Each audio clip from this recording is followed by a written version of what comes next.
Jóvenes, buenas noches. Para mí es un gusto y un placer poder volver a tener contacto con ustedes y continuar con los temas que están pendientes en este curso de sistemas mecánicos. Por principio de cuentas, me gustaría puntualizar o me gustaría dar un resumen de la anterior presentación. En la anterior presentación, jóvenes, vimos lo que es algunas definiciones de máquina, algunos tipos de movimiento. También vimos lo que son los mecanismos que lo componen de manera muy general y vimos algunas situaciones que son importantes tomar en cuenta al momento de realizar un mecanismo. Vimos los tipos de movimiento que realizan los diferentes mecanismos vistos desde un punto de vista muy básico. En esta ocasión vamos a entrar ya más en detalle y vamos a hacer los primeros análisis de cómo se diseñan los mecanismos y cómo se calculan ciertos parámetros que son importantes. Entre ellos, ¿sí?, poder calcular los grados de libertad que tiene un mecanismo.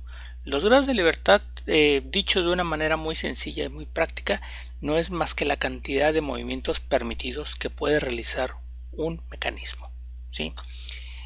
Para ello, bueno, existen algunos criterios para poder calcularlos matemáticamente. Esto en base o en función del número de eslabones, del número de nodos y del número de juntas que tengamos. ¿Sí? Es importante porque obviamente con eso nos va a permitir poder hacer un cálculo de los posibles movimientos que pueda tener un mecanismo al diseñarlo, y es parte importante, muchachos. Entonces vamos a continuar aquí. Vamos a hacer un repaso de lo que son los conceptos básicos, ¿sí?, como tales. El primero de ellos, bueno, ya sabemos lo que es la cinemática, muchachos. Aquí lo vamos a subrayar. La cinemática, ¿sí?, que en este caso dice es el estudio del movimiento sin considerar sus fuerzas. Muchos de los cálculos que ustedes realizaron en sus materias de física tenían que ver con la cinemática, ¿sí? Otro elemento muy importante en la física se llama dinámica, que es el estudio de las fuerzas en sistemas en movimiento, ¿sí? Entonces son dos conceptos diferentes. De hecho, muchas veces la física la dividimos en la parte cinemática y la parte dinámica. Entonces en este caso, nuevamente, la cinemática trata del estudio del movimiento sin considerar las fuerzas que se aplican sobre un cuerpo, mientras que la dinámica es el estudio de fuerzas con sistemas en movimiento. Entonces, ¿cuál es el fin de ello o cuál es el objetivo, muchachos? Para la cinemática, pues obviamente es poder conocer los movimientos que puede realizar un mecanismo o un elemento mecánico, ¿sí?, para después, en este caso, poder considerar posiciones, velocidades y aceleraciones, que esa es la parte más importante. La posición, bueno, pues es una ubicación que tiene en un plano que puede ser bidimensional o tridimensional, dependiendo del análisis que estemos realizando, muchachos. Eso es bien importante que lo tengamos en cuenta. Ya a nivel ingeniería se ven muchos de los cálculos se ven en el espacio, pero bueno, no me adelanto. Vamos a ver algunas cuestiones ahorita. Es nada más puro entendimiento ahorita, tener en claro qué es la cinemática y la dinámica. Bien, mecanismo, también ya vemos esa definición. Son elementos dispuestos para transmitir movimiento, como dice aquí la diapositiva. Ejemplos de ello, bueno, pues el reloj, la silla plegable. Fíjense, la silla plegable es un mecanismo muy sencillo, muchachos. Ahí consta de una serie de eslabones, con una serie de uniones, con una serie de juntas, con una serie de nodos. La mesa de playa, la lámpara ajustable de escritorio, la sombrilla, el sacapuntas de manivela, el obturador de una cámara fotográfica, los instrumentos musicales, etc. Eso es la parte del mecanismo. Pero bueno, la máquina, en este caso, pues es un conjunto de mecanismos que están interactuando entre sí.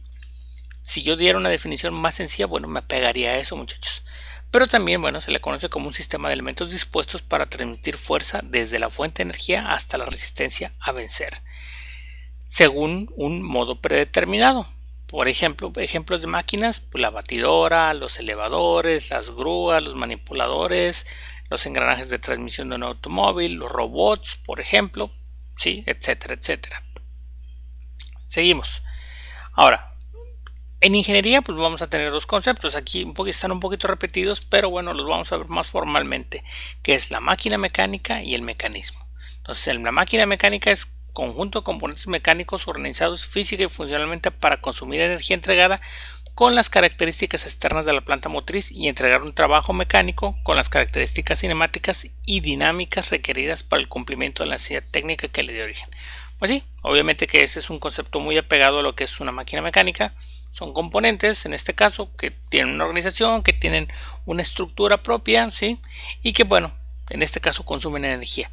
El mecanismo, a diferencia de la máquina mecánica, es un conjunto de componentes mecánicos organizados para transferir, ¿sí?, y transformar movimientos. Es decir, la diferencia con una máquina mecánica es que el mecanismo lo que hace es que recibe un movimiento o recibe una fuerza y la transfiere, ¿sí? Es un medio de transmisión, desde un componente inicial en la entrada hasta uno en la salida, en las que se van a obtener características cinemáticas requeridas. En general, muchas de las veces van a ser estas muy distintas a las entradas. Ok, bien. Y este es un ejemplo, muchachos. Este es un mecanismo. Este es un ejemplo de una biela manivela, ¿sí? La biela es esta parte que aquí está corriendo, ¿sí? Esta parte que aquí está corriendo, la que vemos aquí, es la biela, ¿sí? Y esta parte que está dando aquí vueltas, esta que está aquí, que hace esto, ¿sí?, se le llama manivela. ¿Sí? Manivela. Y ahí lo van a ver. Entonces, muchachos, fíjense cómo ese mecanismo, fíjense, se aplica una fuerza. Esa fuerza va a hacer que gire esta manivela, ¿sí? Y con esta biela, ¿qué produce? Un movimiento lineal. En este caso es un movimiento alternativo. Recuerden que el movimiento alternativo puede ser de avance y de retroceso. Es un movimiento lineal que hace eso, que hace un avance y que hace un retroceso, ¿sí? Entonces aquí son ejemplos de un mecanismo más o menos como se vería o como se concebiría en un diagrama cinemático, ¿sí?, que es lo que finalmente vamos a ver al momento de representar los mecanismos. Bien, este es un ejemplo de una máquina mecánica, ¿sí? Aquí tengo la planta motriz, aquí tengo la parte de la fuerza que estoy adquiriendo o bueno que estoy proveyendo. Este es el acople, que puede ser un freno, puede ser un embrague. De aquí lo mando hacia una transmisión que convierte a velocidad angular, y en este caso pues es un giro, ¿verdad? Y aquí tengo otro acoplamiento y en este caso llega hacia una tercera etapa, que puede ser un mecanismo de cambio de característica cinemática, que va a entregar un trabajo o un movimiento, muchachos. Ahora, bien, esto también ya lo vimos, está un poquito repetido, pero es el estudio del movimiento sin considerar las fuerzas y estudio de fuerzas en movimiento. Entonces, esto está repetido, muchachos, una disculpa porque está aquí repetido. Vamos a revisar un poquito las diapos, pero bueno, lo que me interesa es esto. Entonces, ¿cuáles son los conceptos para poder estudiar mecanismos, muchachos? El primero de ellos, pues tenemos que saber física mecánica, y en este caso, geometría en particular. Tenemos que tener conceptos de dinámica, cinemática más cinética.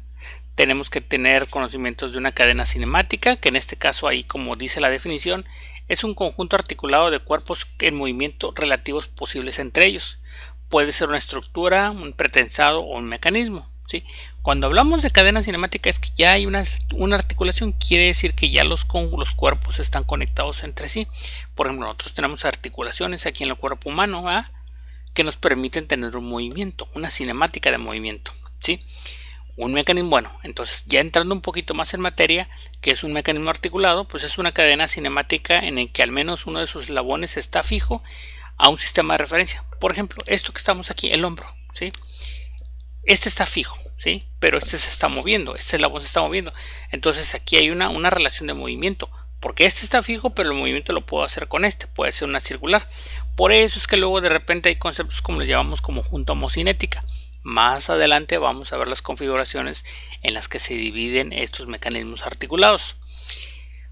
Por lo general, si uno de sus eslabones está fijo a un sistema de referencia, que este puede ser bidimensional o tridimensional, y por lo menos dos de los otros pueden moverse relativamente entre sí. El ejemplo de la biela manivela, por ejemplo, eso es un ejemplo de un mecanismo un mecanismo articulado, ¿sí? Pueden describir movimientos planos o tridimensionales, como lo mencioné ahorita. Puede referenciarse a un sistema bidimensional, es decir, en un plano, o puede ser en el espacio, que es un sistema tridimensional.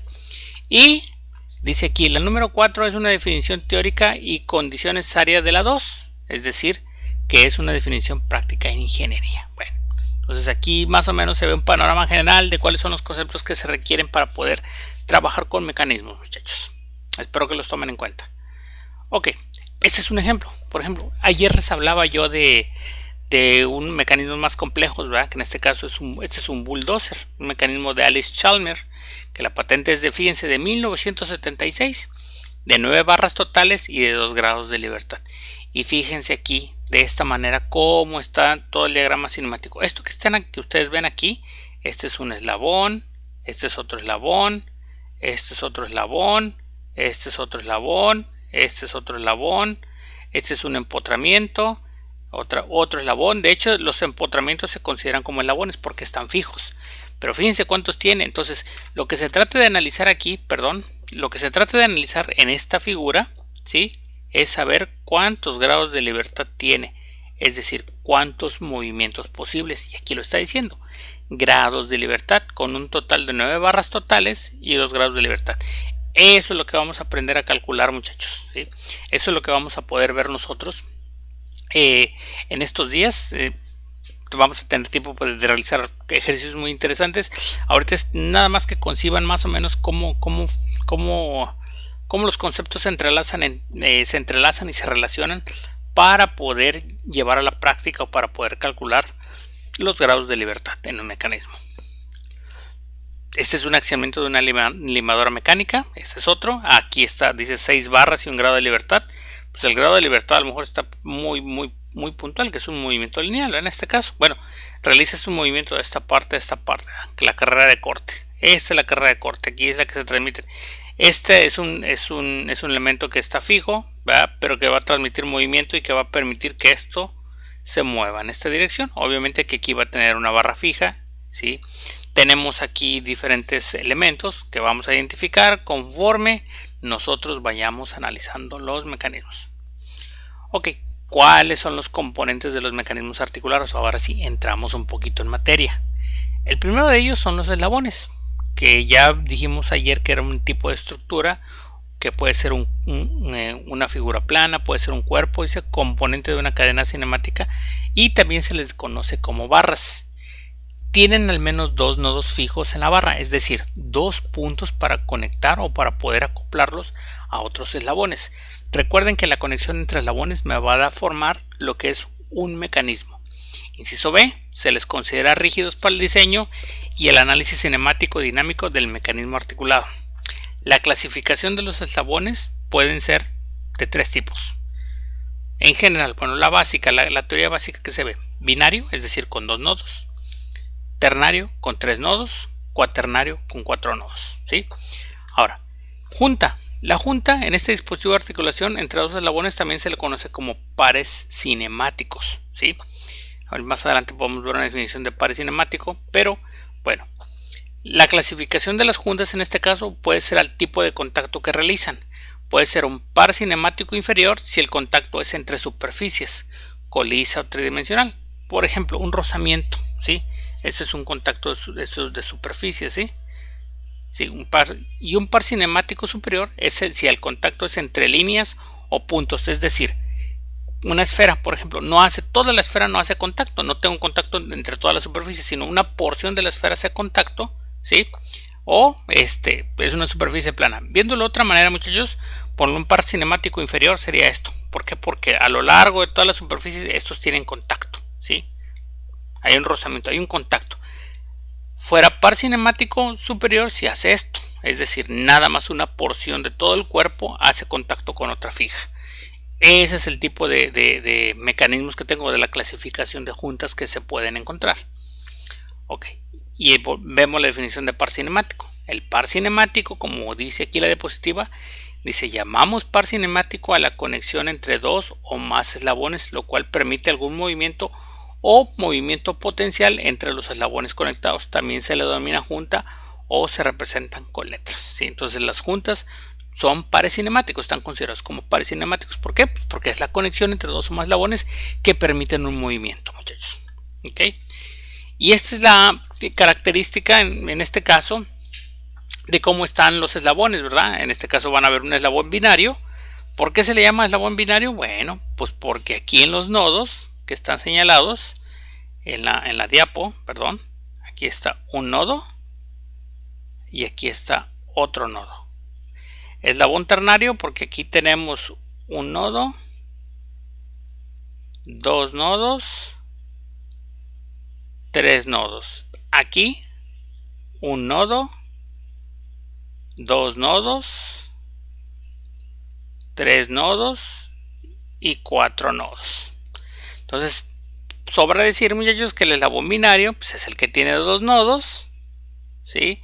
El ternario tres nodos y el cuaternario cuatro nodos. Podrían preguntarme, ¿existe un eslabón con 5 nodos? Pudiera ser, muchachos, pero los más que se utilizan en la teoría o en el estudio de los análisis de los mecanismos son esos tres que vemos aquí. Entonces, para que no se pierdan, para que no se compliquen más el entender, porque obviamente esto de la teoría de mecanismos pues es una materia que se lleva ya cuando se tiene un cierto grado o un cierto dominio sobre la geometría, sobre la cinemática, sobre la dinámica, ¿sí? Pero bueno, estamos viendo una teoría básica que creo que es lo más entendible posible para que ustedes puedan trabajar. Bien, jóvenes, seguimos. Entonces, de acuerdo al tipo de magnitud que se genera, bueno, que genera el vínculo, puede haber dos: junta de forma por acción de un vínculo geométrico que es un tipo pasador, o puede ser una junta de fuerza, que en este caso el vínculo necesita una fuerza para establecerse. Por ejemplo, el punto de apoyo de una esfera sobre un plano es un vínculo solo si hay gravedad. ¿Por qué? Porque la fuerza de gravedad hace que caiga. Es decir, si yo recargo todo el peso aquí, pues obviamente tengo una junta de fuerza. Si es una junta de forma, pues se va a arrastrar, ¿sí? O va a ser contacto, va a ser un pasador. Dice, de acuerdo al número de eslabones, también se dice que el orden de la junta es el número de eslabones que conecta menos 1.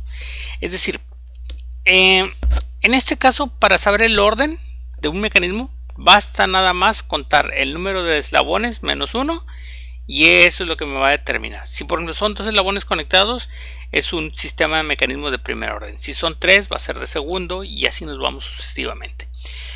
Ahora, los grados de libertad que se permite de acuerdo a los grados que se tienen o qué movimientos se van a utilizar, o más bien qué movimientos se van a realizar con el número de grados de libertad que permite entre los eslabones que une. Ok, vamos a verlo. Ok, ¿qué son los grados de libertad?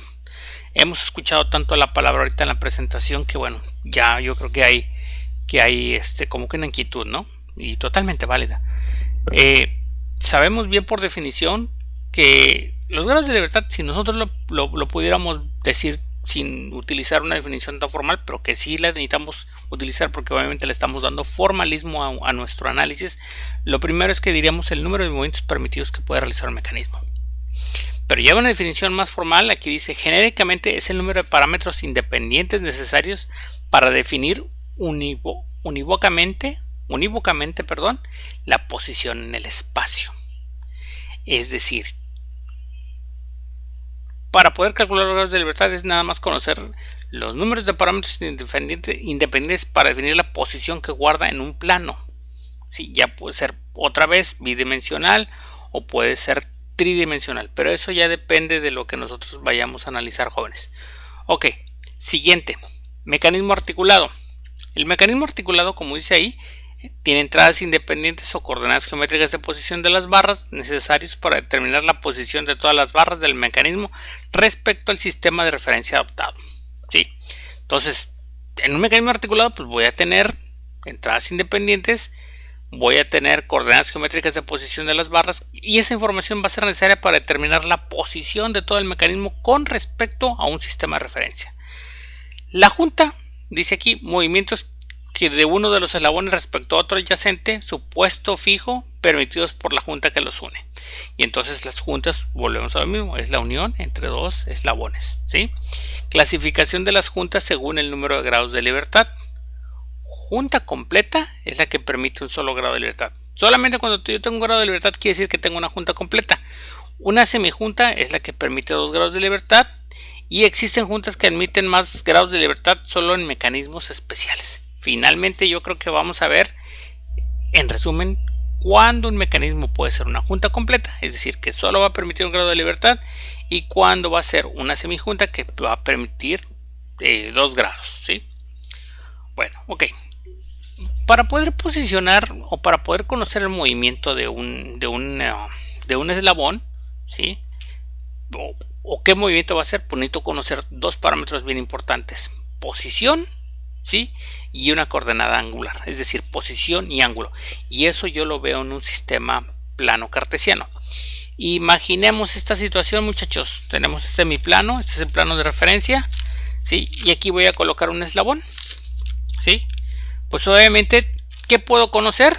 Puedo conocer su posición respecto a dos planos, pero también su sentido angulado, es decir, su posición angular respecto a cualquiera de los dos. Y entonces yo así puedo conocer la posición. Eso me va a permitir saber si esos grados de libertad son, digamos, que pueden ser calculados bien, porque yo tengo que tomar en cuenta en qué tipo de plano está funcionando o en qué tipo de referencia geométrica lo voy a tener. Entonces en este caso tengo aquí posición en X, posición en Y y tengo el ángulo, ¿sí? Si es en el espacio, fíjense, aquí que requiero, muchachos, dices aquí se requieren 6 grados de libertad. Acá de este lado me voy a regresar, ¿sí? En este plano se requieren 3 parámetros, 2 coordenadas y una coordenada angular, quiere decir que tiene 3 grados de libertad. Siempre en un plano, y ojo, en un plano cartesiano, los mecanismos idealmente tienen 3 grados de libertad: desplazamiento en X, desplazamiento en y una coordenada angular. Esos son, es decir, 2 movimientos que pueden ser lineales y un movimiento rotatorio.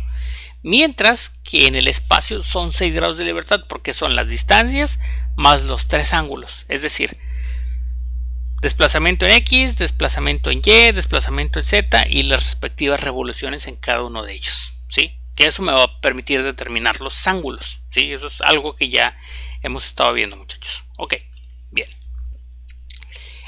¿Esto a qué nos lleva o a qué nos relaciona? Pues a saber los grados de movimiento en el cuerpo humano, jóvenes. El cuerpo humano como tal, pues es una serie de eslabones, ¿sí? Y una serie de juntas, una serie de uniones que me va a permitir a mí tener una movilidad, ¿sí? Sabemos que como seres humanos tenemos movimientos limitados. ¿Por qué? Pues por la morfología de los eslabones o de los huesos que en este caso tenemos dentro. Por ejemplo, los movimientos aquí de una muñeca, esto puede ser así, muy limitado, pero puede también rodar. Entonces quiere decir que aquí tengo algunos grados de libertad que pudiera calcular. Por ejemplo, aquí también otro grado de libertad. Aquí tengo el hombro, es el caso muy parecido cuando analizamos un robot, que los robots normalmente tienen un shoulder, tienen un elbow, es decir, un codo, un hombro y el brazo, ¿sí? Es esta parte caracterizada de aquí. O inclusive desde aquí, que es la cintura, toda esa extensión hasta acá. Este es otro movimiento, este es otro movimiento, este es otro movimiento y este es nuestro gripper, ¿sí? Más adelante cuando vean robótica yo creo que vamos a entender esa parte, ¿sí? Por lo mientras nos centramos a esto que tenemos aquí. Bien, dice aquí, los grados de libertad de una articulación son definidos, en este caso, como las coordenadas independientes requeridas para caracterizar completamente un cuerpo, sistema o posición.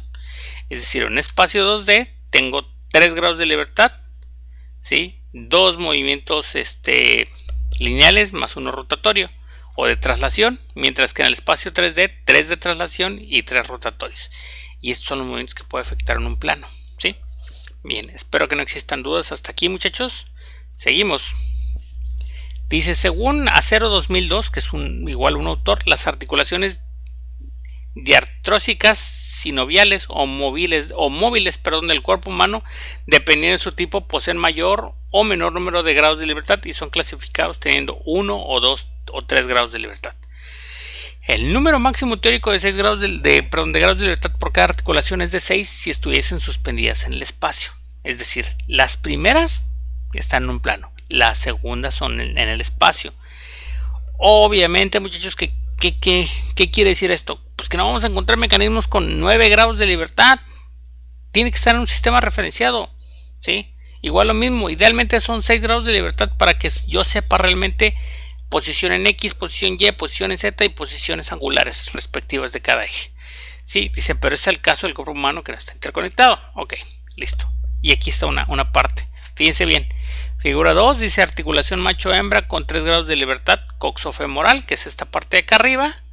¿Sí? 2 rotaciones y una traslación, y así es como se lleva a cabo. Es decir, yo tengo 2 rotaciones, ¿sí?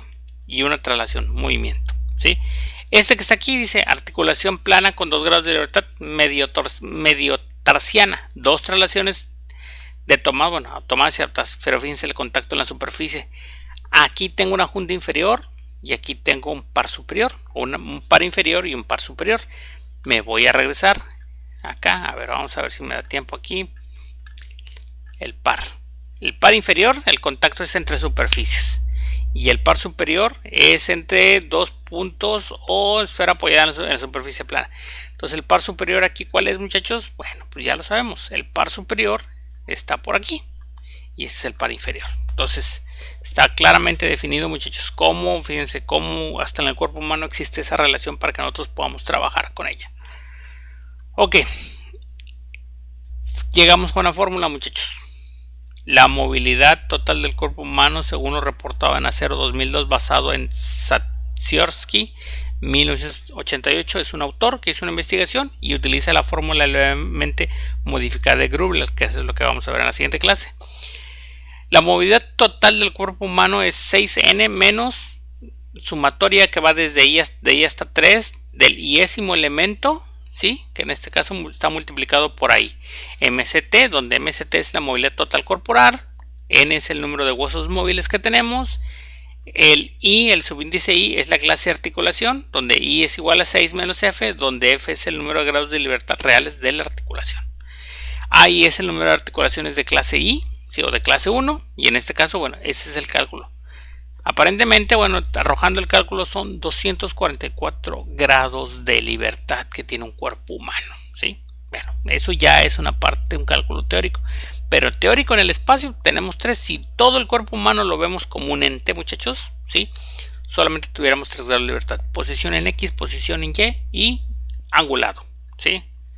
Y esos son algunos de los mecanismos, muchachos, ya ejemplos que vamos a ver la siguiente clase.